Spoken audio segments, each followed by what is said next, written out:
Welcome to Hub History, where we go far beyond the Freedom Trail to share our favorite stories from the history of Boston, the hub of the universe. This is episode 351. Paul Revere, not on the road to Concord. Hi, I'm Jake. This week, we're going to talk about Paul Revere. This episode's being released on Patriots Day, April 19th, the anniversary of the battles at Lexington and Concord that started our American Revolution. That means that last night was the 251st anniversary of Paul Revere's ride. Last year for Patriots Day, in episode 324, I broke down Longfellow's famous poem about Revere's ride and did a line-by-line comparison to Revere's own recollections of that famous night. This time around, I'm going to dive into our back catalog to share some lesser-known aspects of Paul Revere's involvement in the Patriot cause. First, we'll look at Revere as a messenger.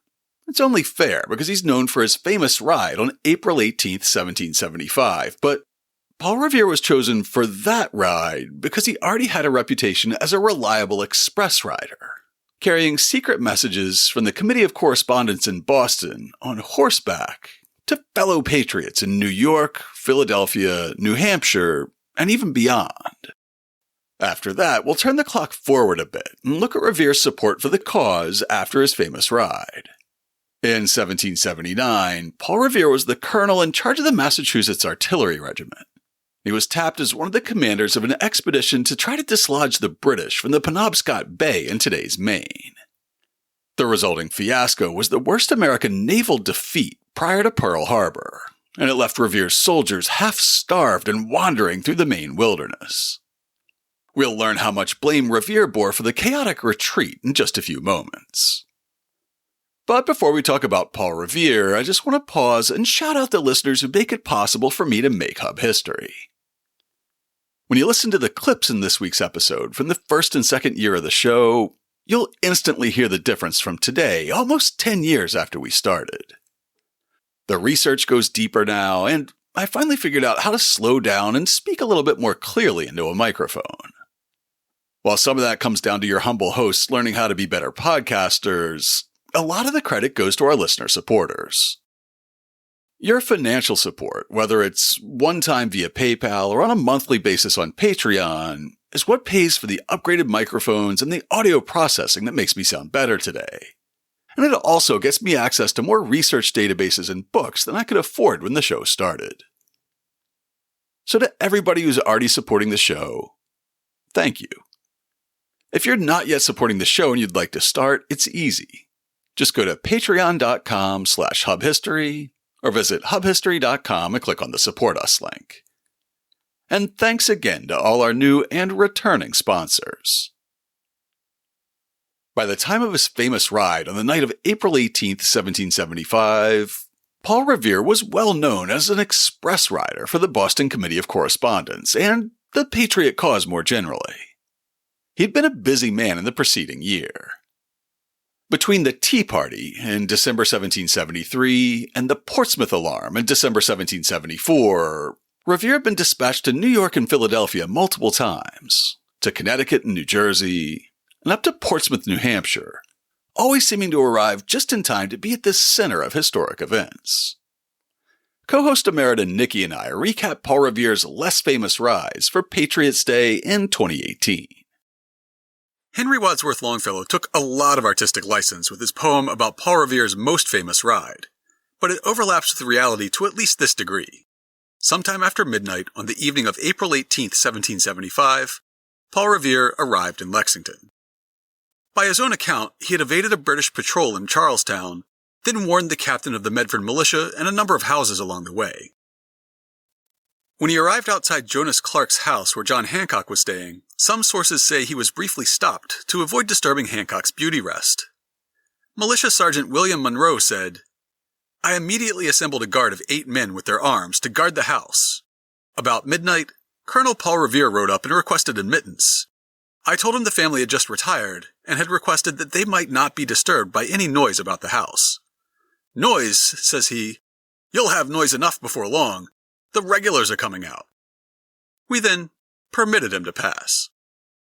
Mr. Clark immediately opened a window and inquired who was there, Revere, without replying to the question, said he wished to see Mr. Hancock.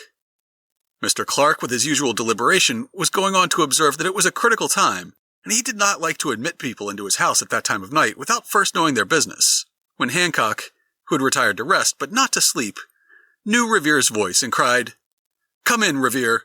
We're not afraid of you." Having warned Lexington that the regulars were out, Revere rode toward Concord with William Dawes and Samuel Prescott, and promptly got captured by the British. It's pretty to imagine Revere being thrown into the revolutionary struggle that night. A silversmith and engraver suddenly finds himself hanging lanterns and riding at midnight. Ray Raphael quotes a 2009 college textbook to illustrate how thoroughly Longfellow's legend has been accepted as fact. Alerted by signal lanterns, express riders Paul Revere and William Dawes eluded British patrols and spurred their horses toward Lexington along separate routes to warn Hancock and Adams. In reality, Paul Revere didn't need to be alerted by signal lanterns. He had in fact helped to arrange the famous 1 if by land, 2 if by sea signal, just in case he was caught while sneaking out of Boston. By this time, Revere had been deeply immersed in the Patriot cause for at least a decade, and he had plenty of experience as an express rider for the Committee of Correspondence, making rides as recently as April 7th, less than 2 weeks before the British march on Lexington and Concord, and as long ago as December of 1773. After a standoff lasting several weeks, thousands of Bostonians met at Old South Meeting House on December 16, 1773, to decide what to do with 3 cargoes of tea. Offloading them and paying the taxes would acknowledge Parliament's power over the province, but the governor would not permit them to be sent back. Finally, when the meeting seemed to be at an impasse, the Sons of Liberty led the citizens of Boston out of Old South to the harbor, where they dumped the tea into the sea. Revere had been standing watch over the ships in the days before to make sure nobody tried to offload the tea, and on the night of the 16th, he was among those who disguised himself as a Mohawk and boarded the ships. Paul Revere's most important role in the Tea Party, however, did not come on the evening of December 16th, but on the morning of the 17th. There were also shipments of tea on their way to Philadelphia, New York, and Charleston. Patriots in Boston wanted those cities to know what could be achieved through bold action. Revere was dispatched to New York and Philadelphia to spread the news. He rode first to New York, making the trip in 5 days and priming the city's patriotic spirit. When he arrived on December 21st, the tea ship Nancy was in the outer harbor. The Sons of Liberty had convinced the captain to return to England, but the governor had ordered a warship to prevent it from leaving. A standoff followed, but after Revere's news rallied the Patriots' spirits, the Nancy was allowed to leave. On Christmas Eve, Paul Revere arrived in Philadelphia, where Boston's news was greeted with rejoicing and the ringing of bells. The very next day, on Christmas, the tea ship Polly was sighted on its way to the city. When it landed, a mob of 8,000 met it, vowing to carry out a Philadelphia Tea Party if anyone attempted to unload the cargo. 2 days later, the ship was headed back to England, and Revere was on his way home for a well-deserved rest. After the Tea Party, Parliament was not exactly happy with the town of Boston. To punish us, they passed a law in response to dangerous commotions and insurrections that have been fomented and raised in the town of Boston. They decreed that starting on June 1st, it shall not be lawful for any person or persons whatsoever to lade put, or cause or procure to be laden or put, off or from any quay, wharf, or other place within the said town of Boston, or in or upon any part of the shore of the bay commonly called the harbor of Boston, between a certain headland or point called Nahant Point on the eastern side of the entrance into the said bay, and a certain other headland or point called Alderton Point. Since the town's economy revolved around trade and shipping, this was not a hollow threat. Acting again on behalf of the Committee of Correspondence, Paul Revere rode out of Boston on May 13th. Ray Raphael described his mission in the Journal of the American Revolution. Leaving Boston on May 13th, Revere carried a circular letter to Connecticut, New York, New Jersey, Philadelphia, and colonies to the southward of them, along with a copy of the Boston Port Act, the resolves of Boston's emergency town meeting, and a letter, aimed primarily at merchants, calling for a suspension of your trade with Great Britain. The prime target was Philadelphia, the hub of transatlantic trade. Unless merchants there signed on, any boycott would not work. That city rejected the call for another round of trade warfare, but in a compromise move on May 21st, its Committee of Correspondence called for a General Congress of deputies from the different colonies, clearly to state what we conceive our rights, and to make claim or petition of them to His Majesty in firm but decent and dutiful terms. New York, another critical port, arrived at the same decision 2 days later, and other locales, upon hearing the news Revere was spreading, responded in similar terms. So was born the First Continental Congress. Throughout 1774, tensions rose steadily. The diary kept by Boston merchant John Roe illustrates a moment when the conflict between the provincial government in Massachusetts and the local Patriots entered a new and more dangerous phase. The entry, dated September 1st, 1774, says, "This morning a letter was picked up, wrote by General Brattle to General Gage, and the general in consequence sent a party of 200 men under the command of Colonel Madison and took the gunpowder belonging to the province from the arsenal in Charlestown." William Brattle was a leader of the provincial militia and would be seen as a Tory. On August 27th, he sent a letter to General Thomas Gage, Commander-in-Chief of British Forces and Military Governor of Massachusetts, warning him that the local militias had all removed their gunpowder from the powder house in Charlestown, in a section that's today Powder House Hill in Somerville. All that remained was the king's powder, that portion that technically belonged to the provincial militia, rather than the local town militias. A few days later, General Gage sent a sheriff to meet with Brattle, who gave the sheriff the key to the powder house. The next day, September 1st, 260 elite soldiers from the 4th Regiment of Foot, the king's own regiment, rose at 4:30 in the morning and boarded a flotilla of longboats. They rode up the Mystic River, then marched about a mile to pick up the key from the Middlesex County Sheriff. Soon after sunrise, they had removed all the remaining gunpowder from the powder house and were on their way back to Boston, where the powder and 2 small cannons that were taken from Cambridge would be locked up on Castle Island. In the wake of the march, rumors swirled around Massachusetts and New England. Everyone had seen the regulars marching, and now some believed that they had fired on the people of Charlestown, killing 6. Others believed that they had burned Cambridge, or that the King's Navy was shelling Boston. Almost immediately, militia companies across the province and as far away as Connecticut mobilized, and tens of thousands of men were on the march by the next morning. David Hackett Fisher quotes a young traveler named McNeil who was on his way from Shrewsbury to Boston on the morning of September 2nd, who said, "He never saw such a scene before. All along the road were armed men rushing forward, some on foot, some on horseback. At every house, women and children were making cartridges, running bullets, making wallets of food, baking biscuits, crying and bemoaning, and at the same time animating their husbands and sons to fight for their liberties, though not knowing whether they should ever see them again. They left scarcely half a dozen men in a town, unless old and decrepit, and in one town the landlord told him that himself was the only man left." These terrible rumors of war reached the Continental Congress in Philadelphia on September 6th, as recorded by Massachusetts delegate Robert Treat Payne. About 2 o'clock, a letter came from Israel Putnam into the town, forwarded by expresses in about 70 hours from Boston, by which we were informed that the soldiers had fired on the people in the town of Boston. This news occasioned the Congress to adjourn at 8 o'clock p.m. The city of Philadelphia in great concern. Bells muffled rang all evening. John Adams tells us how the news brought Congress together in support of Boston. "When the horrid news was brought here of the bombardment of Boston, which made us completely miserable for 2 days, we saw proofs both of the sympathy and the resolution of the continent. War, war, war was the cry, and it was pronounced in a tone which would have done honor to the oratory of a Briton or a Roman. If it had proved true, you would have heard the thunder of an American Congress." Of course, the rumors did not prove to be true. Within a day or two, the thousands of militiamen who had converged on Cambridge dispersed back to their homes, though not before forcing a number of loyalists to take oaths of allegiance to the Patriot cause, and forcing poor William Brattle to flee to Castle Island. In the aftermath of the alarm, Patriot leaders realized that they needed to get more organized.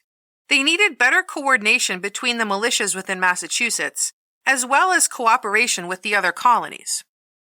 The next time Gage marched his troops into the countryside, the militia intended to be assembled before they could seize any gunpowder or supplies, rather than after. While riders would go on to the other New England colonies to begin organizing common defenses, Paul Revere was not one of them. Instead, he wrote letters to be carried to the other colonies, including this one to his friend John Lamb in New York. Dear Sir, I embrace this opportunity to inform you that we are in spirits, though in a garrison. The spirit of liberty never was higher than at present. The troops have the horrors amazingly. By reason of some late movements of our friends in the country, our newfangled counselors are resigning their places every day. Our justices of the courts, who now hold their commissions during the pleasure of His Majesty, or the governor, cannot get a jury to act with them. In short, the Tories are giving way everywhere in our province. That all sounds great, but if the next confrontation with General Gage was going to turn out better, communication was key. The Committee of Correspondence set up a system of signals that used everything from church bells to drums, and a network of express riders would form the backbone of this system. Paul Revere would act as one of these riders, a job he was ridiculously overqualified for. Imagine Steve Jobs moonlighting as an Uber driver, or something like that. But because he was a respected artisan with a wide social circle across all classes, and because he was universally known as an organizer for the Patriot cause, he was uniquely suited for the job. He'd be sent on his first ride just days later, and several more would follow. Having indirectly contributed to the creation of the First Continental Congress, Paul Revere would return to it just a few months later. That chapter of his story begins at our featured historic site, Daniel Vose's Inn in Milton, in September of 1774. The resolves that Joseph Warren had drafted were issued in response to a convention of the Committees of Correspondence from Suffolk, Middlesex, Essex, and Worcester counties, held on August 26th and 27th. Held at Faneuil Hall, the committees met to strategize a response to the recent Massachusetts Government Act, which had disenfranchised citizens of Massachusetts by revoking key provisions of the provincial charter of 1691. As an act of resistance, the convention urged all Massachusetts counties to close their courts rather than submit to the oppressive measure. One by one, every county closed its court, with one exception. The court for Suffolk County was housed in Boston, and Boston was under British military occupation. The court remained open, but Patriot leaders would make it clear where their sentiments lay. As each county closed its court, it issued a set of resolves to explain its actions. Suffolk's court remained open, yet its resolves were the most memorable. The Suffolk document denounced the intolerable acts, or coercive acts, that had recently been passed by the British Parliament, and specifically resolved to boycott British imports, curtail exports, and refuse to use British products, pay no obedience to the Massachusetts Government Act or the Boston Port Bill, demand resignations from those appointed to positions under the Massachusetts Government Act, refuse payment of taxes until the Massachusetts Government Act was repealed, support a colonial government in Massachusetts free of royal authority until the intolerable acts were repealed, and urge the colonies to raise militia of their own people. Besides the specific acts of resistance that it laid out, the resolves were notable for Warren's caustic language. His preamble begins, "Whereas the power but not the justice, the vengeance but not the wisdom of Great Britain, which of old persecuted, scourged, and exiled our fugitive parents from their native shores, now pursues us, their guiltless children, with unrelenting severity. And whereas this then savage and uncultivated desert was purchased by the toil and treasure, or acquired by the valor and blood of those our venerable progenitors, who bequeathed us the dear-bought inheritance, who consigned it to our care and protection, the most sacred obligations are upon us to transmit the glorious purchase unfettered by power, unclogged with shackles, to our innocent and beloved offspring. On the fortitude, on the wisdom, and on the exertions of this important day is suspended the fate of this new world, and of unborn millions. And quite honestly, it only gets more inflammatory from there. When the document was signed on September 9th, Paul Revere was selected to carry word to the First Continental Congress, which had been meeting in Philadelphia since September 5th. By September 11th, his affairs were in order, and he set out from his home in Boston on horseback. He covered the 350 miles of unimproved dirt roads in 5 days, which was nearly unprecedented pace. Some accounts say that he came thundering down 2nd Street in Philadelphia at a full gallop and skidded to a halt in front of the city tavern, where he ran inside with the document in hand. But we can't find any evidence to actually support that story. No matter how Revere arrived on the scene, the Suffolk resolves were read in front of the Congress later that day. When he read Warren's declaration, the moderate Speaker of the Pennsylvania House, Joseph Galloway, said something along the lines of, "For Congress to countenance such a statement is tantamount to complete declaration of war." Nonetheless, Congress endorsed the document in its totality the next day as a show of colonial solidarity. In response, John Adams commented in his diary, "This was one of the happiest days of my life. In Congress, we had generous, noble sentiments and manly eloquence. This day convinced me that America will support Massachusetts or perish with her." The hard work for Revere was not over. After not even 48 hours in Philadelphia, he began riding back home on September 18th, carrying letters from Sam Adams, John Adams, and the rest of the Massachusetts congressional delegation. Arriving home on September 23rd, he had not even a week to catch his breath before being sent back to Philadelphia on September 29th. This time, he first carried dispatches to Patriots in New York, then onward to Philly, before again returning to Boston by October 19th. After so much time in the saddle just a few days before, Revere might have been feeling a bit sore and put out. Instead of a rousing gallop on horseback, he would make this grueling trip in a sulky, a type of light two-wheeled carriage that would be familiar to anyone who has ever watched harness racing.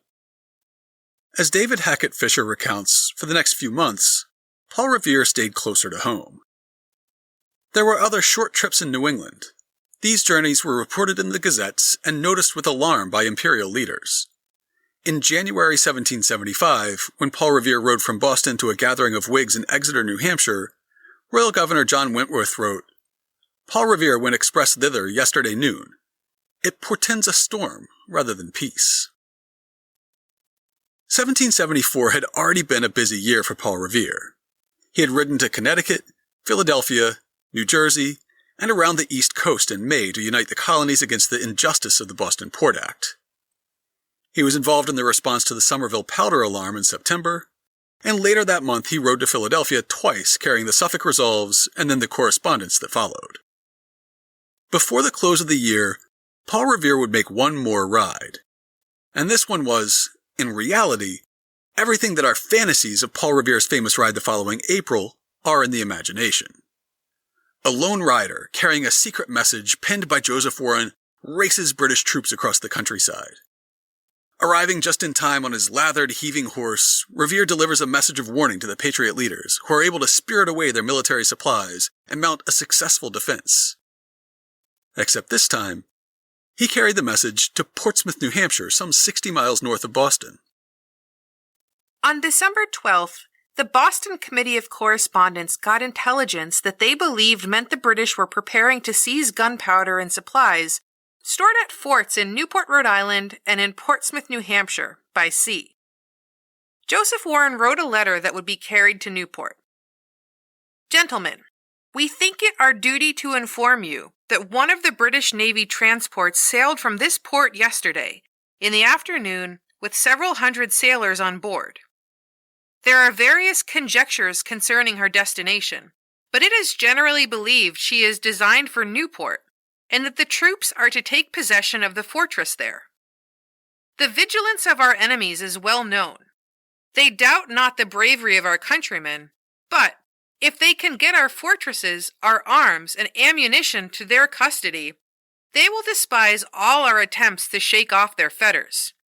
We are convinced that you will do what prudence directs upon this important occasion, and are, with great esteem, your friends and humble servants.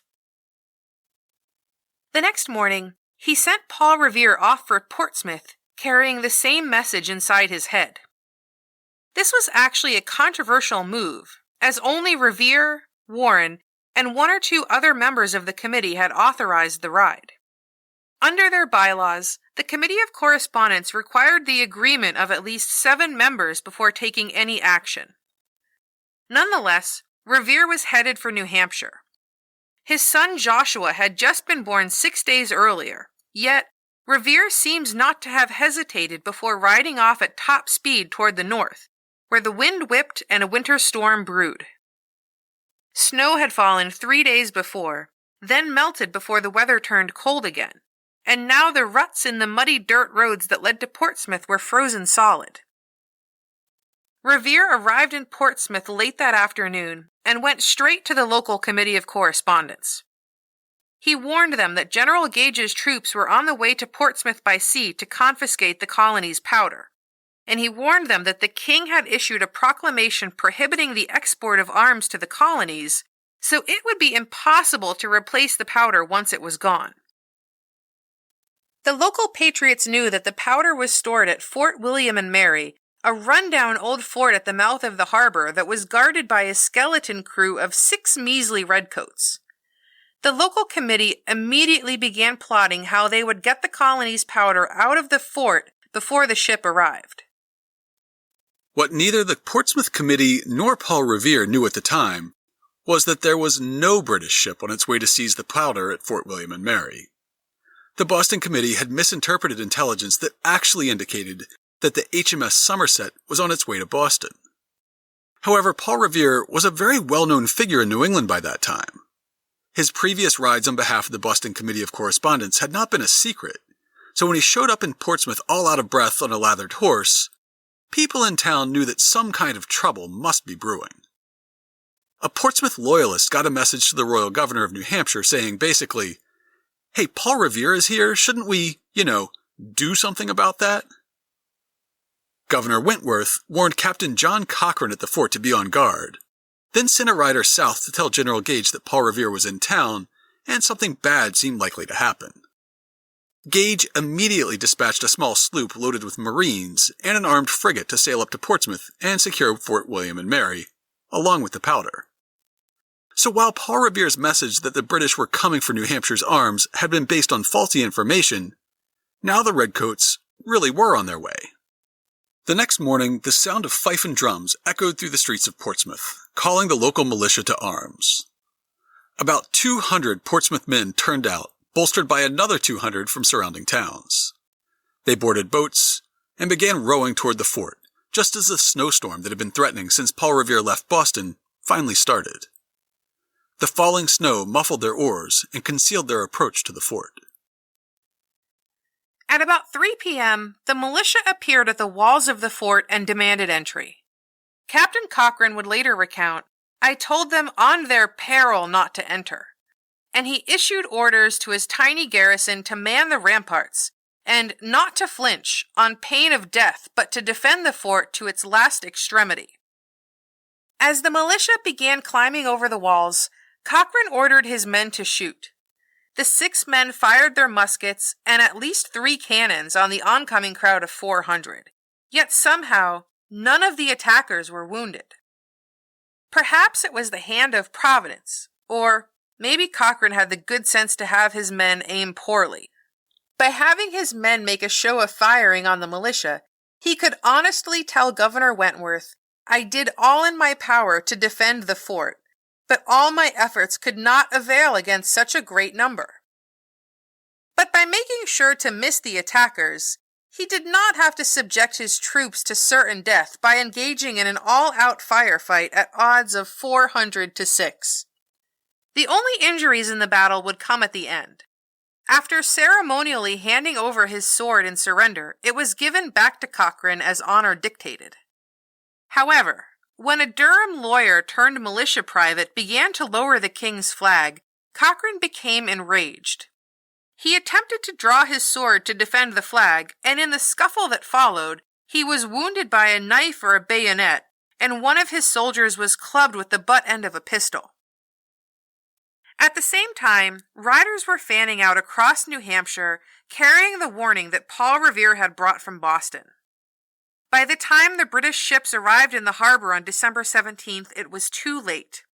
1,000 militiamen from across New Hampshire paraded through the streets of Portsmouth. The Patriots had removed 100 barrels of gunpowder, a supply of muskets, and 16 cannons from the fort and hidden them away. Governor Wentworth laid the blame squarely at the feet of Paul Revere, saying that the violence was due to Mr. Revere and the dispatch he brought with him, before which all was perfectly quiet and peaceable in this place. David Hackett Fisher explains how Paul Revere kept his liberty despite being so well known to royal authorities. Many British officers wondered why General Gage did not arrest a man who so openly defied him. Some would cheerfully have clapped him in irons and left him to rot in a damp dungeon at Castle William in Boston Harbor. But Thomas Gage believed strictly in the rule of law. The Whig leaders, Revere among them, were allowed to remain at liberty while frustrated British soldiers cursed their commander and their Yankee tormentors in equal measure.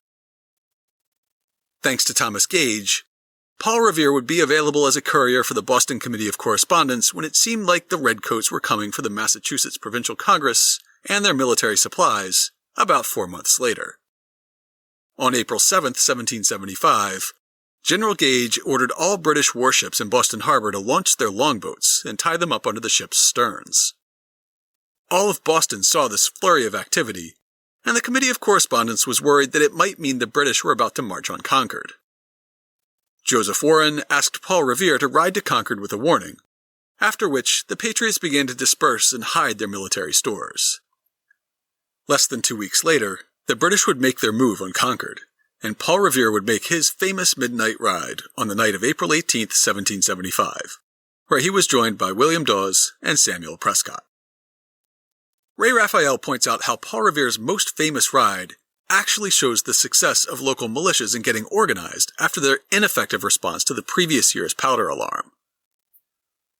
Ever since the overthrow of British authority in the late summer of 1774, they had prepared for military confrontation. Anticipating just such an event as the British assault on Lexington and Concord, they had rehearsed their response. Each man within each town knew whom to contact and where to go once the time came. And now, the time had come. The true story of the Lexington alarm is deeper and richer than Henry Wadsworth Longfellow, with his emphasis on individual heroics, led us to imagine. Even the Lexington alarm wouldn't be the last time Paul Revere acted as a courier. Since the siege of Boston began immediately after the battles at Lexington and Concord, Revere was unable to return home to Boston after his famous ride. He took a room in Watertown, sometimes carrying messages for the Provincial Congress. Soon, however, he found ways to contribute to the Patriot cause that were more commensurate with his intelligence and technical skills. He put his printing press to work creating paper currency for the Provincial Congress, and soon he harnessed his experience in manufacturing to establish the first gunpowder mill in Massachusetts, which we believe was only the second working powder mill in the colonies. When the British evacuated Boston in the spring of 1776, Paul Revere returned home and hung up his spurs, no longer acting as a courier. Instead, he was appointed as a lieutenant colonel in the Massachusetts militia, commanding the artillery at Castle Island in Boston Harbor. A few years later, he would take part in the Penobscot expedition, which ended in the worst U.S. naval defeat prior to Pearl Harbor, with the entire fleet lost. That fiasco would earn him a court-martial, and you can learn all about it in Hub History episode 25. After the war, Paul Revere was enormously successful in the business of manufacturing. he branched out from artisanal silversmithing to create a large-scale iron foundry, before starting to cast bronze church bells and cannons. Finally, he pioneered the mass production of copper fittings and rolled copper sheeting. Revere copper originally coated the dome of the Massachusetts State House and was once used to protect the hull of the USS Constitution. His factories eventually outgrew Boston's North End, and he moved much of his production to the town of Stoughton, in a section that is in Canton today. Though Revere was justifiably proud of his work with the Sons of Liberty and the Committee of Correspondence during the years leading up to the War for Independence, his manufacturing efforts were what he thought of as his life's work. Before all else, he was an artisan, and with his huge contributions to the burgeoning Industrial Revolution in and around Boston, it is likely that we would remember him in that context rather than for carrying a message on horseback if it wasn't for Henry Wadsworth Longfellow and his famous poem. After his days as an express rider for the Patriot cause were basically over, Paul Revere took on a formal military role, serving as the colonel in command of the train of artillery for the Massachusetts militia. In 1779, his third year of militia service, Colonel Revere and his artillery regiment were deployed to the Penobscot Bay, the northeastern corner of Massachusetts that we now call Maine. His unit was part of a massive fleet of ships from the Continental Navy and the Massachusetts Naval Militia, charged with driving the British away before they could consolidate their control and recolonize Maine. An unparalleled defeat followed, with Paul Revere getting fired from the militia for his role and eventually standing trial before a court-martial in 1782, charged with disobedience and cowardice. Let's listen to a clip that Nikki and I recorded for this podcast's first Patriots Day in 2017 and try to decide whether Colonel Revere's role in that American defeat was worthy of the charges. When we think of Paul Revere, we usually think of his famous ride, which had an anniversary on Tuesday. Meanwhile, in Boston, the British were preparing to march to Concord after the Patriot weapons. 1,000 soldiers had gathered on the banks of the Charles River, ready to cross the river to the road to Concord. But the Patriots had discovered the British plan. Already, Paul Revere was galloping across the countryside, spreading the news. The British are coming! The British are coming! However, it's easy to forget that Paul Revere's story didn't end on April 18, 1775. This week, we want to bring you a story about Paul Revere that's not so wrapped in myth. In 1779, Revere commanded a military expedition in Maine that ended with the greatest U.S. naval defeat prior to Pearl Harbor, and eventually led to his court-martial on charges of cowardice and insubordination. After the British evacuated Boston in March 1776, Paul Revere returned to his Boston home and was commissioned as an officer in the Massachusetts militia. In November, he was promoted to Lieutenant Colonel of Artillery and posted at Castle William, today's Castle Island. As one of the fort's top commanders, he made many improvements to its defenses and armaments.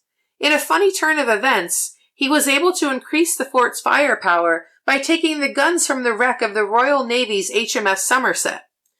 The Somerset was one of the ships that had guarded the mouth of the Charles River when Paul Revere began his famous ride by rowing across the river under its guns. In the meantime, it had been wrecked near Provincetown, and 21 of its guns were taken for use by the Massachusetts artillery. Revere was intelligent and resourceful, but also gained a reputation as an abrasive personality, prompting a number of complaints against him. And despite his modern reputation as a revolutionary hero, he had no combat experience prior to the fiasco in Maine, and had little experience leading men in the field at all. His unit had deployed once in 1777 to escort prisoners from southern Vermont back to Boston to be detained on prison ships, and once in 1778 as part of a combined French-American attack on the British in Newport. However, the battle was called off before he saw action because the French fleet was scattered by a storm. In June of 1779, a large British fleet landed at the Penobscot Bay in Maine and claimed a crown colony called New Ireland. The name made sense as it sat between New Brunswick and Nova Scotia, or New Scotland, on one side, and New England and New Hampshire on the other. About 700 soldiers, mostly Scots, began constructing a fort they called Fort George on a peninsula that's today occupied by Castine, Maine. Their plan was to establish a military stronghold, as well as settling the area with loyalist families who'd been driven out of other parts of the colonies. After landing, the British commander proclaimed that all who shall return to that state of good order in which the whole must end submit, and within 8 days take the oaths of allegiance and fidelity to His Majesty, would not be harmed. Anyone who had settled the area informally could apply for a royal land grant, and fishermen were free to ply their trade without harassment. The troops were ordered to be on their best behavior and not to undertake any pillaging against the locals. After the militia realized that they were hopelessly outmatched, the British campaign for hearts and minds seems to have met some success.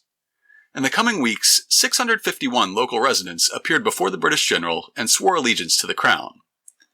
Many more decided to stay silent and neutral. Some patriots and militia officers fled south.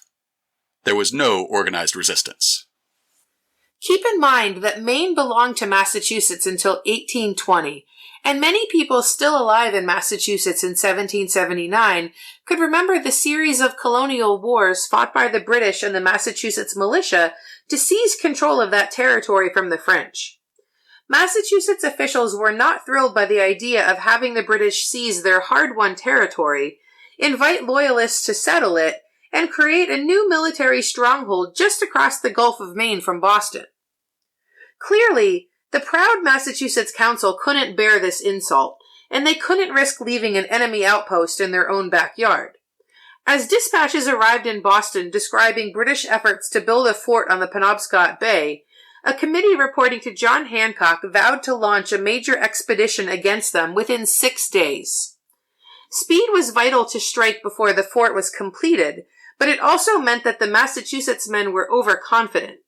In fact, they barely bothered to consult with the commanders of the Continental forces. As Continental Surgeon James Thatcher would write, "Such was their zeal and confidence of success that the General Court neither consulted any experienced military character, nor desired the assistance of any Continental troops on this important enterprise, thus taking on themselves the undivided responsibility, and reserving for their own heads all the laurels to be derived from the anticipated conquest."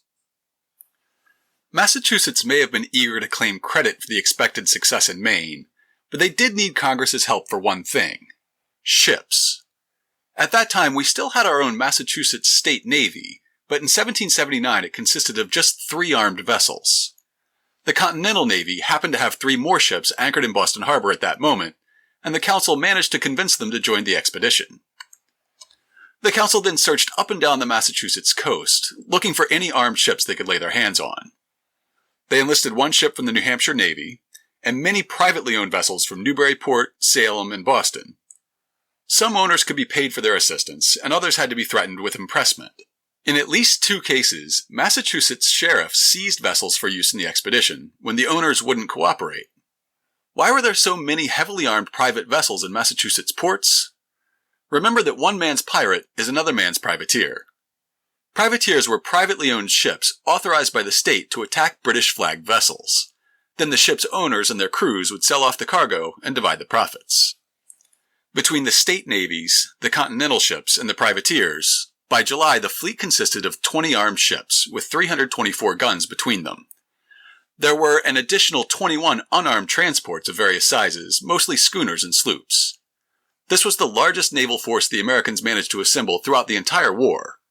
Remember that most of our naval victories during the Revolution came thanks to the French and their powerful navy. When the fleet was ready to go, the commander of the naval force, Commodore Dudley Saltonstall, must have felt pretty good about his chances.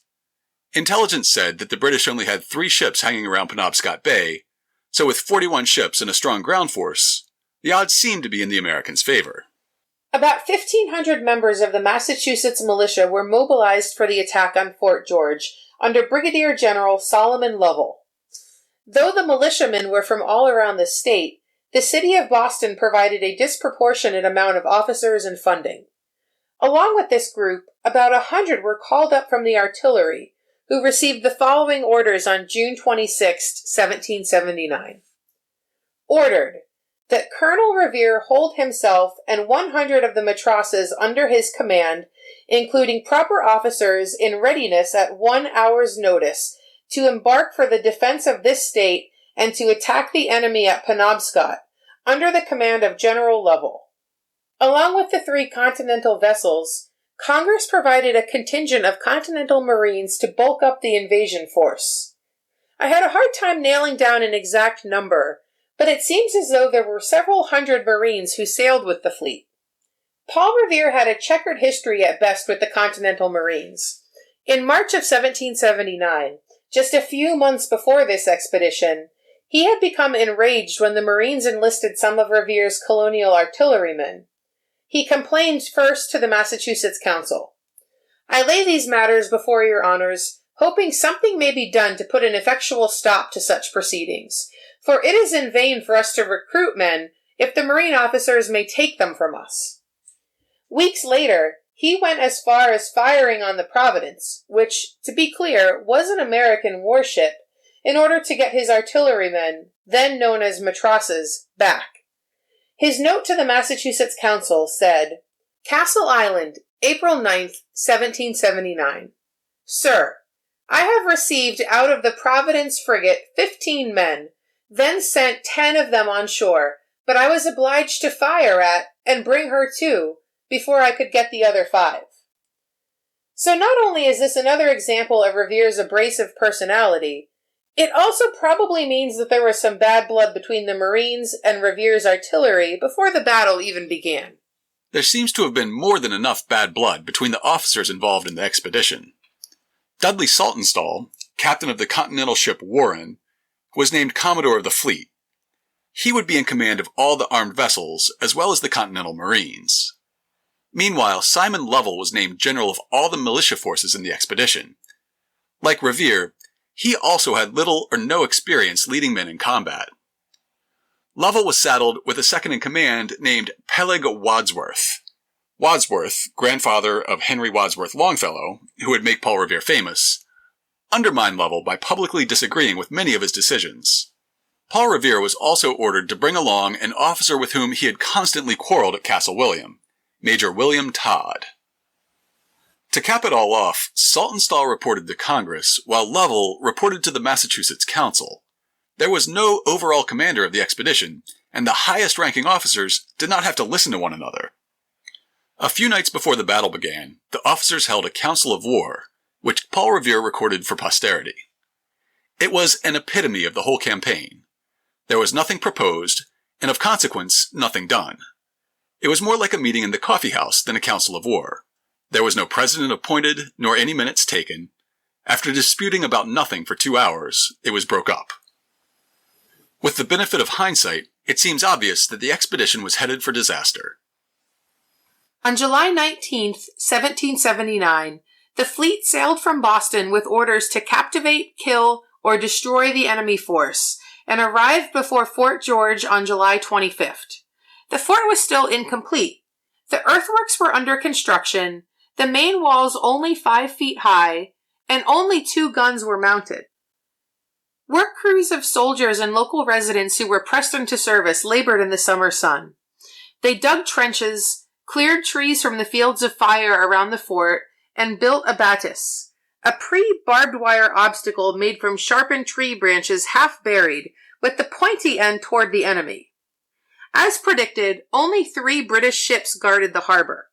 The odds were overwhelmingly in favor of the American expedition, and the British general privately said that he expected his men to make but the pretense of resistance, expecting to be captured at once. Lovell pressed for an immediate attack, but Saltonstall was unwilling to risk his fleet against the guns of the British ships while dealing with the treacherous tides of Penobscot Bay. 9 Patriot ships exchanged fire with the 3 British ships for several hours, with minimal damage on both sides. That night, Lovell attempted to land 7 boats near the fort, but had to call it off due to unfavorable tides and winds. The next morning, 150 Continental Marines landed at Nautilus Island and captured a British battery there. Revere's artillery could then fire at the British ships, forcing them to withdraw closer to Fort George, and leaving the channel undefended. On the 27th, the decision was made to land on the peninsula and lay siege to the fort. The attack began at midnight, with Paul Revere ordered to land with the men under my command as a corps de reserve to the general, to leave my cannon and take my muskets. The landing was uneventful, and by the evening of the next day, Revere's matrosses were hauling cannons up the bluffs to Patriot positions around the fort. They began bombarding the fort while a combined force of Massachusetts militia and Continental Marines stormed some outlying British positions. At this moment, the Patriots managed to seize a defeat from the jaws of victory. General Lovell's ground troops were within 100 yards of the British fort. The defenders only had a handful of functional artillery pieces and were outnumbered. However, the British ships on the harbor could still fire on the open ground around the fort to suppress any attacks on it. Lovell refused to storm the fort until Saltonstall engaged the ships. Saltonstall had little confidence in the officers and men of the militia and didn't want to risk his fleet for no reason, so he refused to engage the ships until Lovell's men had seized the fort. Lovell ordered his men to begin digging approach trenches, trying to push his artillery far enough forward to batter down the half-constructed walls of Fort George. Commodore Saltonstall and General Lovell finally agreed to begin a joint assault on August 14th. Unfortunately, disaster arrived the night before the assault was to take place in the form of a British fleet. At first, Patriot forces believed that the sails they saw at sunset on August 13th were Continental ships maneuvering. Then the fog lifted. There were 7 heavily armed British warships coming into the harbor to augment the 3 that were already there. Commodore Saltonstall had no illusions that his naval force could prevail against the British fleet. He had a numerical advantage, but the Royal Navy was the best trained, best armed, and most feared navy in the world at that time. The siege party was ordered to break camp quickly and fall down to the ships. With a strong British fleet in the mouth of the harbor, the only option seemed to be to try to outrun them by sailing inland up the Penobscot River. The armed boats quickly outsailed the transports, but one by one, all the American vessels fell. Several were captured by the pursuing British, but many more were burned after running aground in the rush to sail the treacherous river. As each ship ran aground, the crew and soldiers aboard would take to the woods. The last few ships were burned near Belfast, Maine, on August 16th. The entire fleet, the strongest the Americans pulled together during the entire Revolution, was lost. During the chaotic retreat, Paul Revere had the poor fortune to cross paths with both Solomon Lovell and Peleg Wadsworth. While on a barge, attempting to gather his men for the retreat, Revere ran into General Lovell. Lovell ordered him to gather his artillery and fire on the British ships to cover the retreat.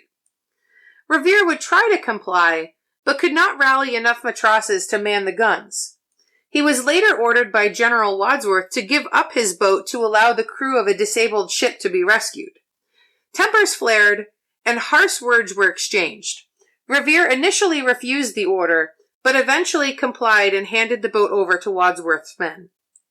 At this point, without direct orders, Colonel Revere led 2 officers and 8 men into the Maine woods. They walked to Fort Western, at today's Augusta, by August 19th. Revere's journal says that he then, after supplying them with what money I could spare, I ordered them to Boston by the nearest route.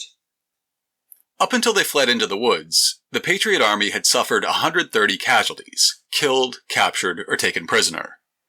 The march back to Boston would cause 474 more. Because of the haste and disorganization of the initial retreat, most men had little or no food. In many cases, they had no weapons or powder, and in some cases, no shoes. All their supplies had either been abandoned or burned. Our retreat, wrote one soldier, was as badly managed as the whole expedition had been. Here we were, landed in a wilderness under no command. Those belonging to the ships, unacquainted with the woods, only knew that a west course would carry us to the Kennebec. General Wadsworth tried to rally the troops and make a stand against the British. He gathered the men and artillery he could find along the river, but soon realized that it was a hopeless position. He didn't know it, but General Lovell was only about 5 miles upriver, also fruitlessly trying to gather the scattered militia. His efforts also failed, and he was finally forced to order every man to shift for himself. With this, the army began wandering south toward Boston. Revere also made the hike, arriving back in Boston on August 26th. He was able to send word ahead of the defeat. A dispatch from Portsmouth read, "Lieutenant Colonel Revere this moment arrived from Penobscot. He informs us that the whole of our shipping is destroyed, with all the provisions, ordnance, and ammunition, and the whole army deserted and gone home. I refer you to him for particulars, who sets off for Boston this evening." So the Penobscot expedition, which many Boston sea captains and financiers had expected to be a huge payday for their privateer vessels, turned into a complete loss. People in Boston were looking for a scapegoat. 10 days after he arrived back in Boston, Paul Revere was relieved of his command at Castle William and placed under house arrest pending an investigation. He immediately began pursuing a court-martial. It was common at the time for an officer who was accused of misdeeds to demand a court-martial in order to clear his name. After the Battle of Bunker Hill, there were numerous charges of cowardice and dereliction of duty. After taking command of the army at Cambridge, George Washington spent months hearing court-martials for officers who believed themselves to be falsely accused. In that spirit, Revere wrote to the Massachusetts Council, "Were I conscious that I had omitted doing any one thing to reduce the enemy, either through fear or by willful opposition, I would not wish for a single advocate. I beg your honors that in a proper time there may be a strict inquiry into my conduct where I may meet my accusers face to face." The Massachusetts Council convened a board of inquiry led by General Artemus Ward in September 1779. Perhaps unsurprisingly, it found that Massachusetts generals Lovell and Wadsworth bore no responsibility for the mission's failure. Continental Commodore Saltonstall, however, was from Connecticut. The Board of Inquiry was happy to lay the failure at his feet, saying it was due to a want of proper spirit and energy on the part of the Commodore. On September 28th, he was tried at a court-martial aboard a frigate moored in Boston Harbor. He was found guilty and dismissed from service. The Board of Inquiry did not find that Paul Revere was culpable for the disaster in Maine. It didn't clear his name either. In fact, the board's report didn't mention Paul Revere at all. He wrote another letter asking for his case to be heard, and the Board of Inquiry reconvened in November 1779, holding hearings in the East Lobby of the State House. Their report had mixed results for Lieutenant Colonel Revere. Number 1. Was Lieutenant Colonel Paul Revere criticizable for any of his conduct during his stay at Fort George, or while he was in or upon the River Penobscot? Answer: yes. Number 2. What part of Lieutenant Colonel Revere's conduct was criticizable? Answer: in disputing the orders of Brigadier General Wadsworth respecting the boat, and in saying that the brigadier had no right to command him or his boat. Number 3. Was Lieutenant Colonel Paul Revere's conduct justifiable in leaving River Penobscot and repairing to Boston with his men without particular orders from his superior officer? Answer: no, not wholly justifiable. This was not the outcome Revere was hoping for, so in January of 1780, he again wrote to the council asking for a court-martial. "Twice I have petitioned your honors, and once the House of Representatives, for a court-martial, but have not obtained one. I believe that neither the annals of America, nor of Old England, can furnish an instance, except in despotic reigns, where an officer was put under an arrest, and he petitioned for a trial, although the arrest was taken off, that it was not granted. The complaints upon which my arrest was founded are amongst your honor's papers, and there will remain an everlasting monument of my disgrace if I do not prove that they are false. Is there any other legal way to prove them false than by a court-martial?" He wrote at least 5 more letters before finally being granted his wish in 1782. On February 19th, he was able to argue his case before a court-martial of 12 captains, presided over by General Wareham Park. There were 2 remaining charges. 1. For refusing to deliver a certain boat to the order of General Wadsworth when upon the retreat up Penobscot River from Fort George. 2. For his leaving Penobscot River without order from his commanding officer. After reviewing the testimony and evidence available, the court referred its findings to the president of the Massachusetts Council, John Hancock, for approval. Colonel Revere having closed his defense, the court, after maturely deliberating on the whole evidence, proceeded to make up judgment as follows. 1. The court finds the first charge against Lieutenant Colonel Paul Revere to be supported, to wit, his refusing to deliver a certain boat to the order of General Wadsworth when upon the retreat up Penobscot River from Fort George. But the court, taking into consideration the suddenness of the refusal, and more especially that the same boat was in fact employed by Lieutenant Colonel Revere to effect the purpose ordered by the general, as appears by the general's deposition, are of the opinion that Lieutenant Colonel Paul Revere be acquitted of this charge. 2. On the second charge, the court considering that the whole army was in great confusion and so scattered and dispersed that no regular orders were or could be given, are of the opinion that Lieutenant Colonel Revere be acquitted with equal honor as the other officers in the same expedition. After nearly 3 years, and having been dismissed from the militia, Paul Revere had finally cleared his name. His honor was restored. He never served in the military again, instead returning to his ventures as a silversmith. Paul Revere may have been a decent dispatch rider, but I don't think he was a great militia officer. After the war, Paul Revere would expand his business empire. Branching out from being just a silversmith and engraver, he began making cast iron goods, then bronze, including bells and cannons. Eventually, he mastered a technique to make rolled copper in a factory in Canton, Massachusetts. The State House dome was originally clad in Paul Revere copper, as was the USS Constitution after an 1803 refit. Today, the town of Canton is developing a new Paul Revere Heritage Museum on the site of the Canton Mill. Coincidentally, Paul Revere's auspiciously named grandson, Joseph Warren Revere, was himself court-martialed during the Civil War. After the disastrous Union defeat at Chancellorsville in 1863, the federal government was looking for a scapegoat.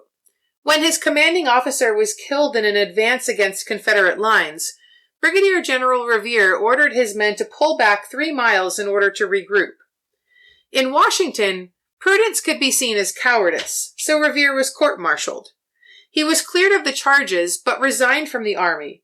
Perhaps we'll save that parallel story for a future episode.